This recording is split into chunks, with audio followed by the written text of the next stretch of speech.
রাজপথে অলরেডি কর্মসূচি শুরু হয়েছে, কিন্তু এই কর্মসূচি কতটুকু বৃদ্ধি পাবে, কতটুকু কঠোর অবস্থানে যাবে, এটা তো নির্ভর করবে সরকার কতটুকু এই আন্দোলনের সাড়া দিচ্ছে অথবা তারা দাবিগুলো মেনে নিচ্ছে। এই সরকার যদি ফেইল্ড হয় বা এই সরকার যদি জনসমর্থন না নিতে পারে, তাহলে আপনি পরবর্তী ইলেকশনে কি আপনার মতামতটা দিবেন, ভোট করবেন, সেটার জন্য তো আপনার একটা নিরপেক্ষ আপনার ইলেকশন কমিশন লাগবে, তত্ত্বাবধায়ক সরকার লাগবে। ফলে মানুষের এই যে সমস্যাগুলো, এটা প্রাতিষ্ঠানিক সংস্কারের সাথে ওতপ্রোতভাবে জড়িত। সরকার বা বিএনপির পক্ষ থেকে এটা তুলনা সবসময় দেওয়ার চেষ্টা করা হচ্ছে যে এই যে প্রাতিষ্ঠানিক সংস্কার, তার সাথে কিন্তু জনগণের যে দৈনন্দিন সমস্যা বা নাগরিক সমস্যাগুলো, তার কোনো আসলে বিরোধ নাই, এবং এটা আসলে প্রাতিষ্ঠানিক সংস্কারগুলো সাপ্লিমেন্ট করবে সেই ইস্যুগুলোতে। আমাদের এটাকে আমরা কিন্তু বলতে শুনেছি যে আসলে এই সংস্কার হলে কি কৃষক তার আলুর ন্যায্য দাম পাবে কিনা, অর্থাৎ এই যে একটা তুলনা, এই প্রাতিষ্ঠানিক সংস্কার, সংবিধান সংস্কার হলে কি আসলে হামের প্রতিকার মানুষ পাবে কিনা।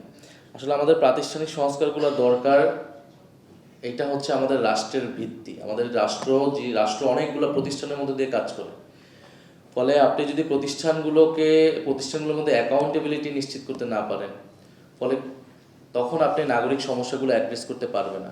আজকে যতগুলো ক্রাইসিসের কথা আপনি বলতেছেন, সেটার জন্য অ্যাকাউন্টেবল করা হবে কাকে? গভর্নমেন্টকে। কিন্তু আপনি অ্যাকাউন্টেবল কিভাবে করবেন? আপনি কোন প্রতিষ্ঠানের মাধ্যমে করবেন? আপনি জুডিশিয়ারির মাধ্যমে করবেন। যদি দুর্নীতি হয়, আপনি অ্যান্টি কারাপশন কমিশনের মাধ্যমে করবেন।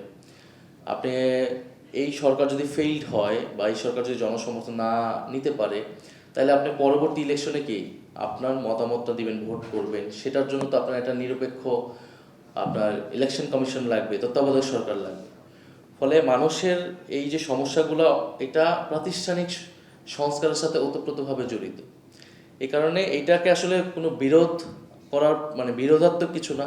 যেহেতু এইটা আমাদের জুলাই গণঅভ্যুত্থানের পরে প্রধানতম এজেন্ডা ছিল, ফলে এটাকে আমরা এখনো অনেক বেশি প্রায়োরিটি দিচ্ছি। কিন্তু এমন না যে আমাদের দৈনন্দিন সমস্যা সেগুলো নিয়ে আমরা কথা কম বলছি বা সেগুলোকে আমরা প্রায়োরিটি দিচ্ছি না।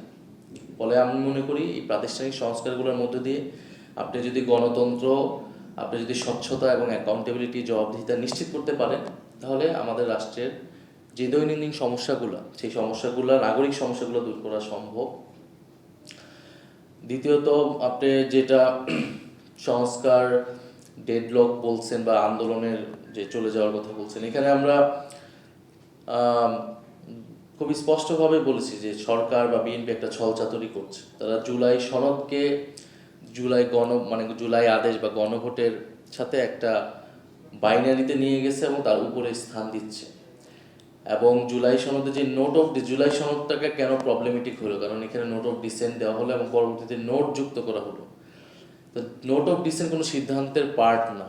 নোট অফ ডিসেন্ট আপনার যে কোনো সিদ্ধান্তে একটা রেকর্ডের জন্য রাখা হয়। তো এই কারণে কিন্তু আমরা তখন সাইন করি নাই, এটার লিগাল ভিত্তি চাইছি। তো এখন তো গণভোট যখন হয়েছে, গণভোটই আসলে রিয়েল ম্যান্ডেট, কারণ এখানে পপুলার সভারেন্টি এক্সারসাইজ হয়েছে, মানুষ তার রায়টা দিচ্ছে, গণরায়টা দিচ্ছে। ফলে আমরা মনে করি গণভোটের যে রায়, সেইটা অনুযায়ী আসলে বাস্তবায়ন করা উচিত। জুলাই সনদ আমাদের একটা রেফারেন্স পয়েন্ট, যেহেতু আমরা আলোচনা করছি, সেখান থেকে আমরা হয়তো রেফারেন্সগুলো নিতে পারবো। আর আন্দোলনের বিষয় হচ্ছে,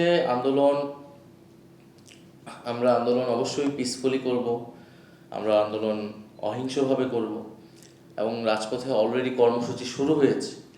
কিন্তু এই কর্মসূচি কতটুকু বৃদ্ধি পাবে, কতটুকু কঠোর অবস্থানে যাবে, এটা তো নির্ভর করবে সরকার কতটুকু এই আন্দোলনের সাড়া দিচ্ছে অথবা তারা দাবিগুলো মেনে নিচ্ছে। আমরা তো খুবই ক্লিয়ারলি বলেছি যে আমরা বিরোধী দল রেসপন্সিবল অপোজিশন হইতে চাই এবং কোঅপারেট করতে চাই গভর্নমেন্টকে। এবং সেই জায়গায় প্রথম অধিবেশনে তো আসলে আমাদের একটা সামগ্রিক হতাশা তৈরি হয়েছে, কারণ প্রথম অধিবেশনে ছিল সংস্কার, গণভোট, বদলাতে, সেগুলো নিয়ে কথা বলার, এগুলো নিয়ে কাজ করা। সেই জায়গায় কিন্তু আমাদেরকে অফিসিয়ালি কোনো সুযোগ করে দেওয়া হয়নি। আমরা নিজেরা মুলতবি প্রস্তাব এনে 1 ঘন্টা 2 ঘন্টা আলোচনা করছি বা রাষ্ট্রপতির বক্তব্যের মধ্যে দিয়ে আলোচনাগুলো করেছি।